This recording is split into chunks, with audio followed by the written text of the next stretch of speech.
A rancher's sacred heritage sanctuary, federally protected, an entitled HOA president who thinks the law doesn't apply to her.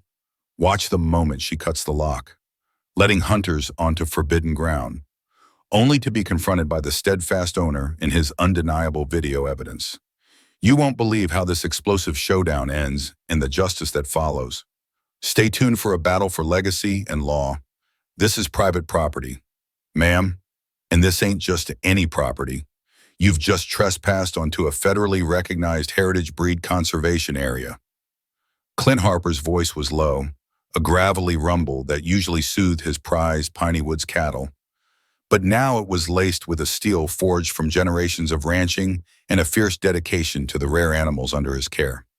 The late afternoon sun beat down on the parched Texas rangeland, baking the dust kicked up by the aggressive stop of his ATV. Before him, a pristine white SUV, gleaming obnoxiously under the harsh light, was parked haphazardly, its passenger door still ajar. And next to it, the woman. She was the epitome of suburban entitlement, clad in luridly bright athleisure wear that seemed an affront to the muted tones of the prairie. Oversized sunglasses hid her eyes, but her pursed lips and the impatient tapping of a ridiculously expensive sneaker spoke volumes. This was Karen. Though Clint didn't know her by that specific internet moniker yet, he just knew her as the new president of the burgeoning Home Owners Association for the Prairie Estates development that was cancerously growing along the western edge of his ancestral ranch. "And you are," she asked, her voice dripping with the kind of condescension that made Clint's teeth ache. She made a vague gesture towards the open gate behind her, a gate that clearly read, Harper Ranch, Heritage Breed Sanctuary. No trespassing. U.S. federal protections apply.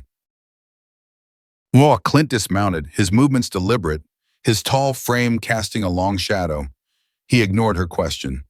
That gate was closed and locked for a reason. "Ma'am, you see those signs? They're not suggestions." Behind Karen, two men in full camouflage, bows in hand, shuffled uncomfortably. They looked like they'd rather be facing a charging boar than Clint Harper in this mood. He recognized them, weekend warriors from the city, always looking for a shortcut to a trophy. "Oh, for heaven's sake," Karen scoffed, finally removing her sunglasses to reveal eyes that were cold and dismissive. "I'm Karen Miller, president of the Prairie Estates HOA. These gentlemen are associates, and they simply wanted to access the state hunting lands. Your fence line is ridiculously prohibitive." "My fence line," Clint stated, his voice dropping another octave, "marks the boundary of my land that has been in my family for over 150 years. Land that is now dedicated to preserving critically endangered livestock breeds. Those cows you see over yonder," he nodded towards a grazing herd of mottled, hardy cattle, "are among the last of their kind. They're not just livestock, they're a living piece of American history, and this area is their sanctuary. Federal law protects them, and it protects this land from unauthorized entry, especially when it could endanger them." One of the hunters, a younger man with a nervous tick in his eye, spoke up. "Ma'am, she said it was okay, said this was just an old field, and the access point to the public hunting tract was just through here." Clint's gaze, hard as flint, shifted to the hunter. "And you believed her over clearly posted federal warning." He then looked back at Karen. "You said it was okay. Did you cut the lock?" Karen waved a dismissive hand. "The lock was old and rusty. It practically fell off." "Honestly, you should maintain your property better if you don't want people assuming it's abandoned." Clint felt a surge of cold anger. His grandfather had forged that lock. Fell off, or was it cut with bolt cutters, like the ones I see in the back of your shiny SUV? From the corner of his eye, Clint saw movement. Young Billy, one of his most trusted ranch hands, had ridden up quietly on his quarter horse, his smartphone held steady, recording everything. Billy had been mending fences further south when Clint had radioed him about a breached gate sensor near the new development. Karen's eyes narrowed. She hadn't noticed Billy. "This is harassment. We have a right to access public lands. Your little cow pasture shouldn't impede that." "This little cow pasture, as you call it, is a registered conservation easement with the Department of Agriculture. And these animals are part of the National Animal Germplasm Program. Interfering with them or to this sanctuary is a federal offense. Mrs. Miller, a serious one. Clint explained, his patience wearing dangerously thin. You didn't just open a gate, you potentially exposed a genetically vital, isolated herd to diseases they have no immunity to, not to mention the stress from trespassers and the risk of poachers mistaking them for common game. The lead hunter, older and with a more seasoned, albeit now worried, finally spoke. Look, mister, if there's a misunderstanding, we were told this was a shortcut. We don't want no trouble with the feds.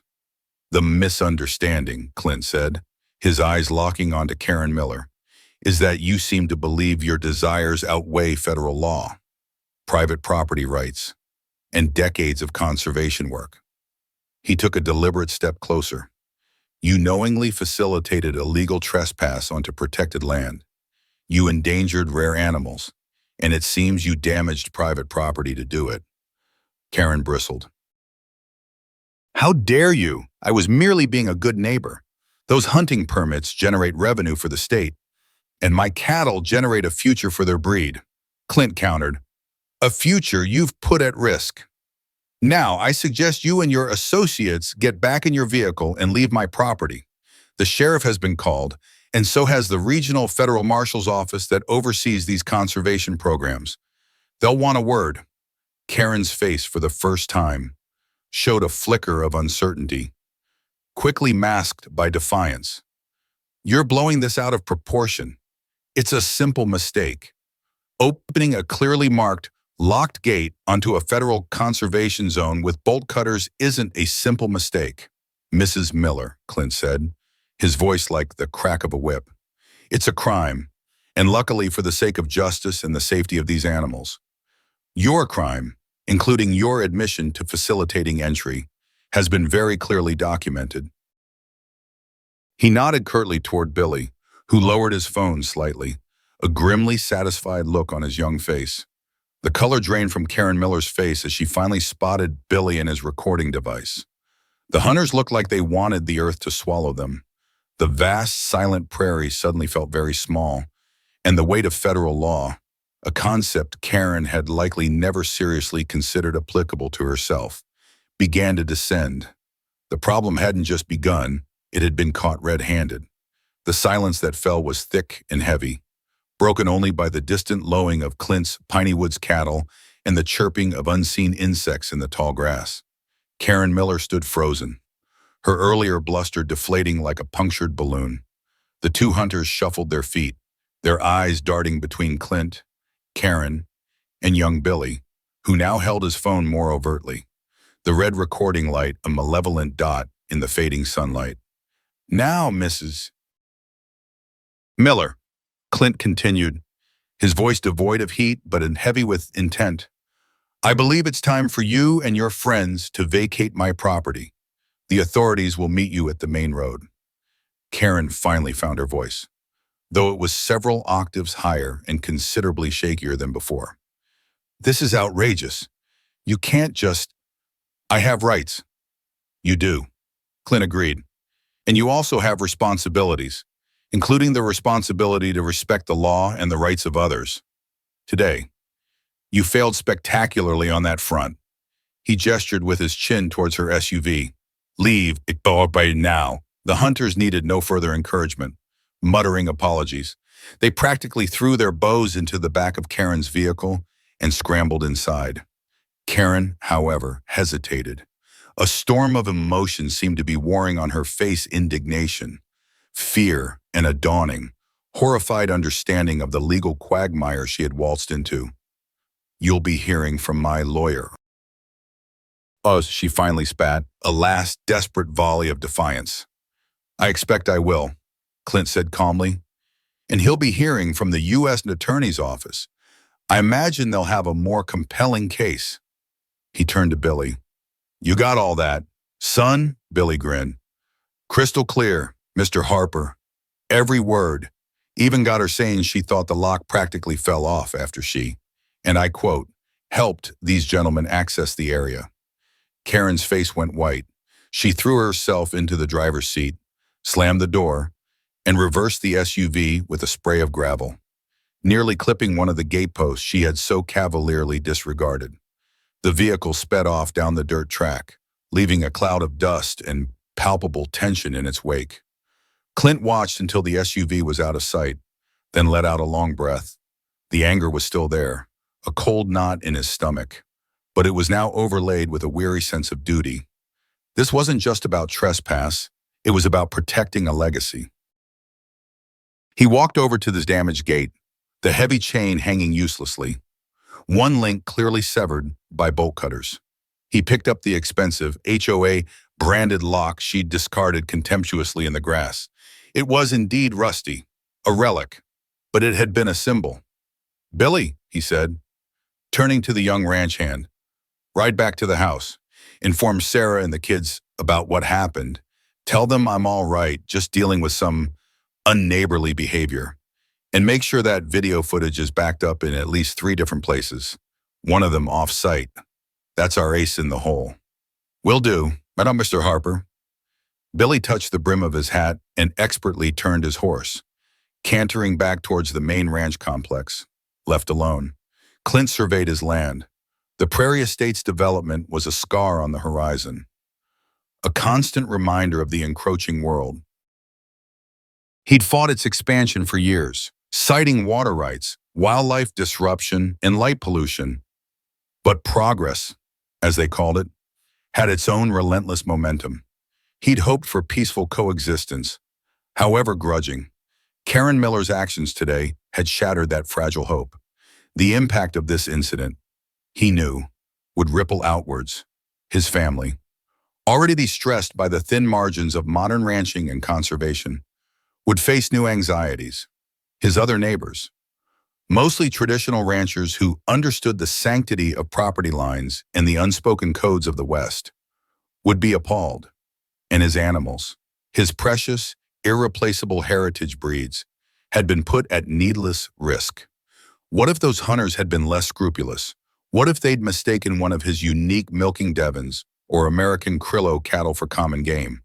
The thought sent a chill down his spine despite the Texas heat.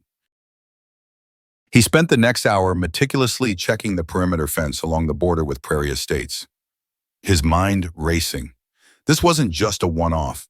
Karen Miller represented an attitude, a dangerous blend of ignorance and arrogance that saw rural lands not as functioning ecosystems or vital agricultural enterprises, but as inconvenient empty spaces, or worse, personal playgrounds. As the sun dipped below the horizon, painting the sky in hues of orange and purple, Clint's resolve hardened. This was more than a legal battle. It was a fight for the soul of his land. He had the evidence. He had the law on his side. He hoped. But Karen Miller struck him as the type who wouldn't go down easily, the type to use her influence and wealth to muddy the waters and play the victim. A new twist began to form in his mind. This wasn't just about prosecution. This was about education. People needed to understand what was at stake. The video Billy had taken, it was powerful. Perhaps it was time the world saw exactly what kind of mindset conservationists were up against. Later that evening, after the sheriff's deputy had taken his statement and a very serious, tight-lipped federal agent from the Department of Agriculture had inspected the site and collected the severed lock and Karen's discarded one, Clint sat on his porch with his wife, Sarah. "She actually said the lock practically fell off," Sarah asked, her voice a mix of disbelief and indignation. Clint nodded, swirling the lukewarm coffee in his mug. "Right after she implied my grandfather's gate was an eyesore, Billy got it all." "That video," Sarah said thoughtfully, "is going to be crucial, not just for the legal case. Clint, people need to see this. They need to understand what you're doing here, why it's so important." The twist he'd been mulling over sharpened. It wasn't just about winning in court. It was about winning hearts and minds. Karen Miller, in her arrogance, might have just given him the biggest platform he'd ever had to champion the cause of heritage breeds. The fight was far from over, in many ways.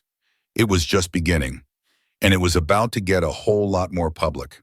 The decision to go public with the video was not taken lightly. Clint, Sarah, and their adult children, Mark and Emily, who were both involved in the ranch and its conservation efforts, debated it for hours. Mark, pragmatic and tech-savvy, argued for its immediate release on social media. Emily, more cautious, worried about online harassment and potential legal repercussions from Karen Miller. Sarah, ever the strategist, emphasized the need for a controlled narrative. "If we release it," Sarah said, her gaze steady on Clint, "we frame it. It's not about shaming one foolish woman, though she deserves it. It's about highlighting the vulnerability of heritage breeds and the importance of conservation easements. It's about showing the world what people like us are up against every single day." Clint, a man more comfortable with the quiet company of his cattle than the clamor of public opinion, found himself agreeing. The legal process would be slow, ponderous. In the meantime, Karen Miller could spin her own version of events, painting herself as the victim of an overzealous rancher. The video was objective truth, raw and undeniable. They consulted with their lawyer, a shrewd old country attorney named Ben Galloway, who, after viewing the footage, whistled low. "Clint, this is dynamite, legally. It nails her to the wall for criminal trespass and likely interference with a federally protected program. As for releasing it publicly, well, truth is an absolute defense against defamation. She said what she said, she did what she did, and your boy Billy there is a regular Scorsese with that phone." Galloway advised them to edit out the faces of the hunters if possible, as they seemed more misguided than malicious, and to add a clear, concise statement about the ranch's mission and the federal laws Karen had violated. Mark took on the task of editing, adding subtitles for clarity and a brief introduction explaining the context. Clint Harper, owner of Harper Ranch Heritage Breed Sanctuary, confronts HOA President Karen Miller after she cut a lock and granted unauthorized access to hunters on federally protected conservation land. He included a link to the ranch's modest website, where they detailed their work with Piney Woods cattle, milking Devons, and other endangered breeds. The video, nearly 8 minutes long, was uploaded to several platforms simultaneously: YouTube, Facebook, and a ranching forum known for its active community. They titled it "HOA President Illegally Opens Federal Conservation Gate for Hunters, Caught on Camera." The explosion was almost instantaneous. Within hours, views were skyrocketing. Comments poured in, overwhelmingly supportive of Clint and condemnatory of Karen Miller. Ranchers from across the country shared stories of similar encroachments. Conservation groups lauded Clint's firm, but measured response. Animal welfare advocates were horrified by the disregard shown for the heritage breeds. The term HOA Karen, already a meme, found a new, very specific, and very public face. Karen Miller's comfortable suburban world was abruptly shattered. Her phone rang incessantly. Her social media was bombarded. The Prairie Estates HOA board members, initially supportive of their proactive president, found themselves facing a deluge of negative attention and angry calls from residents whose property values they now feared would plummet due to the scandal. The media picked up the story, local news first, then regional, then national. "Rancher stands ground against entitled HOA president" became a popular headline. Clint, initially hesitant, found himself giving interviews, always calm, always focusing on the animals and the importance of respecting the law and conservation efforts. He became a reluctant hero, the quiet cowboy conservationist. The resistance from Karen Miller's side was swift, though clumsy. She hired a high-powered PR firm and a new team of lawyers. Her first public statement, released through her attorney, was a masterpiece of obfuscation and victimhood.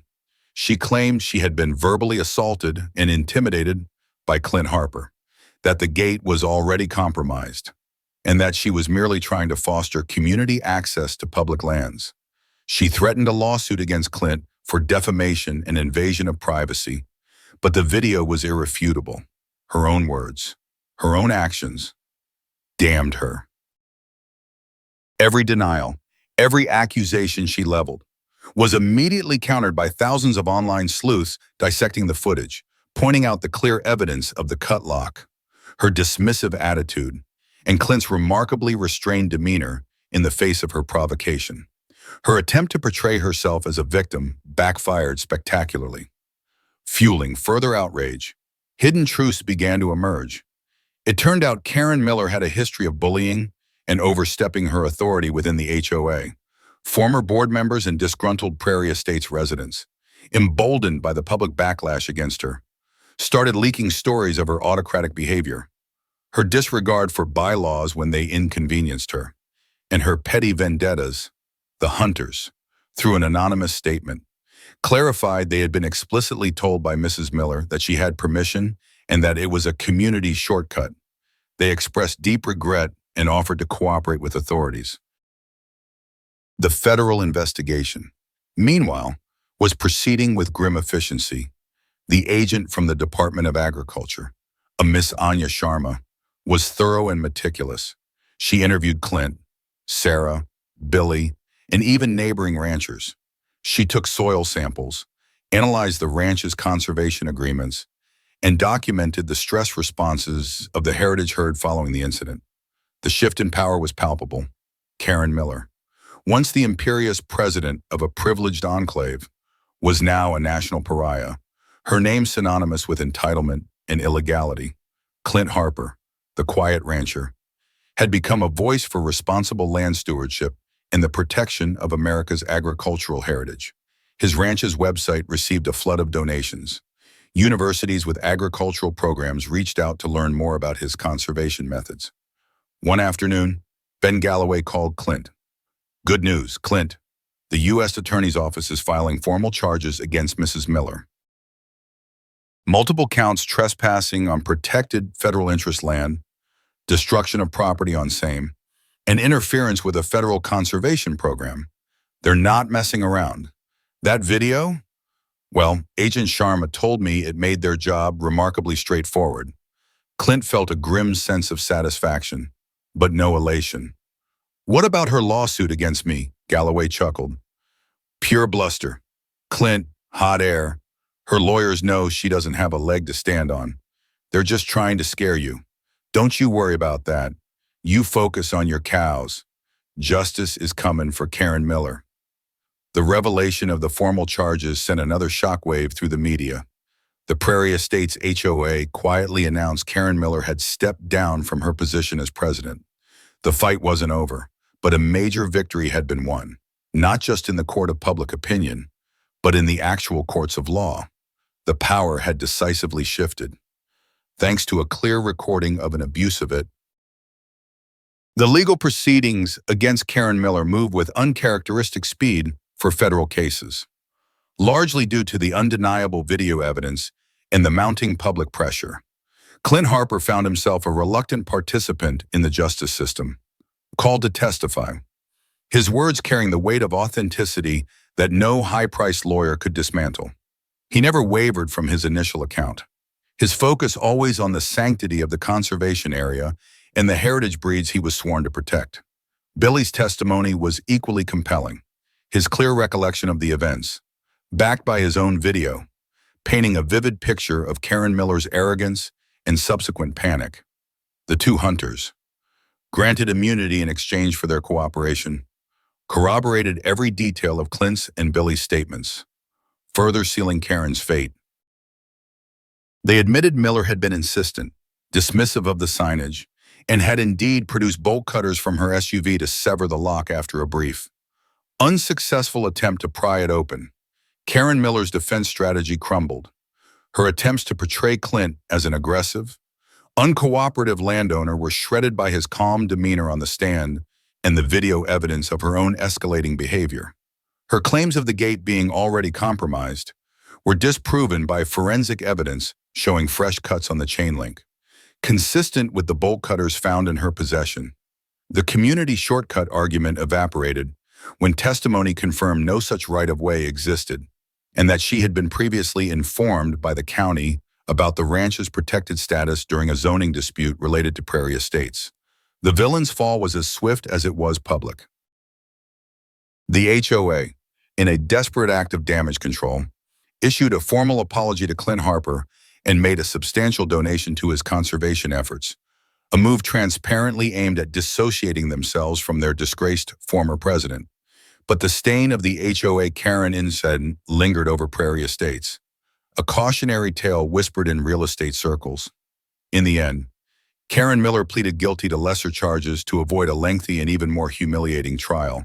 She received a hefty fine, a period of probation that strictly forbade her from coming within a mile of Harper Ranch, and court-ordered community service, ironically, to be served at a county animal shelter.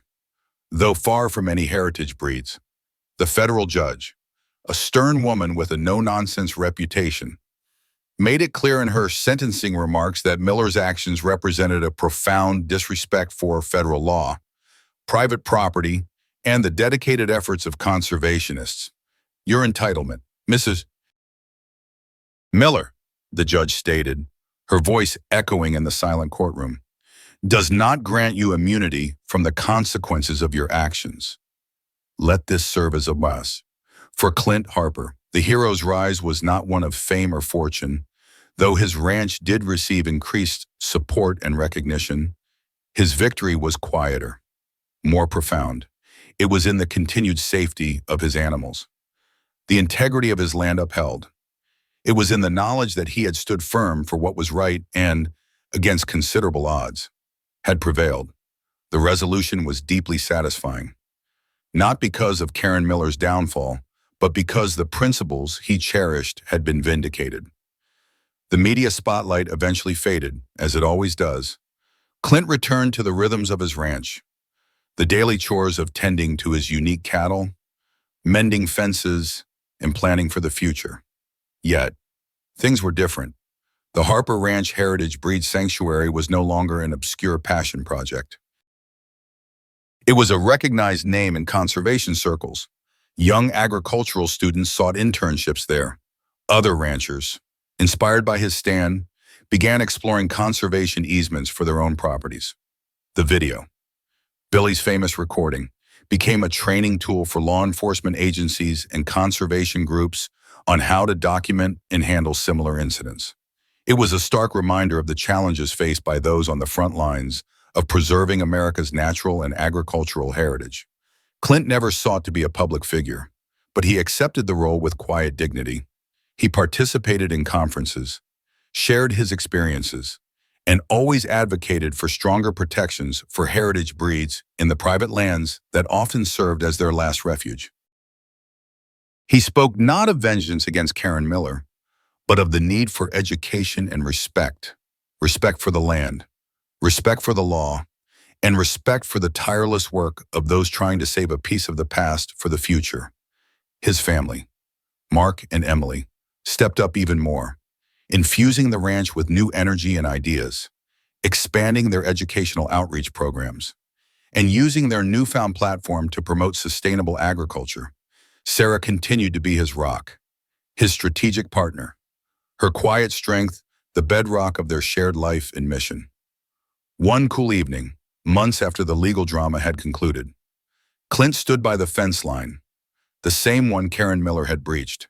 The repaired gate was stronger now, the signage clearer. If possible, his Piney Woods cattle grazed peacefully in the twilight, their mottled hides blending with the dusky landscape. They were safe. Their future, and the future of their ancient lineage, was a little more secure.